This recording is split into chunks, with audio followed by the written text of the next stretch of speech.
আপনি কি ওই ব্যক্তিকে দেখেছেন যে কর্মফলকে অবিশ্বাস করে? ফাযালিকাল্লাযী ইয়াদউল ইয়াতীম, সে হলো ওই ব্যক্তি যেই ব্যক্তি এতিমকে ধাক্কা দেয়।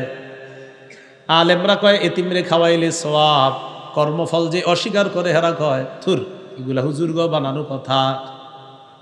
মানে কর্মফল অস্বীকার করে তো এতিমরে ধাক্কা দেয়, আরে থুর আন্দাজি মরার পর হেডা পামু কয় ফাও কথা। এই জন্য ধাক্কা দেয় এতিমরে।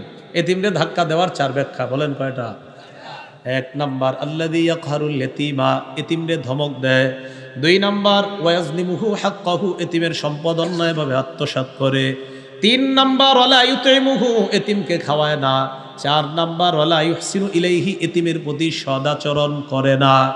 এতিমকে ধাক্কা দেওয়ার চার ব্যাখ্যা: এক নাম্বার এতিমকে ধমক দেয়, দুই নাম্বার এতিমের সম্পদ আত্মসাৎ করে, তিন নাম্বার এতিমকে খাওয়ায় না, চার নাম্বার এতিমের প্রতি সদাচরণ করে না।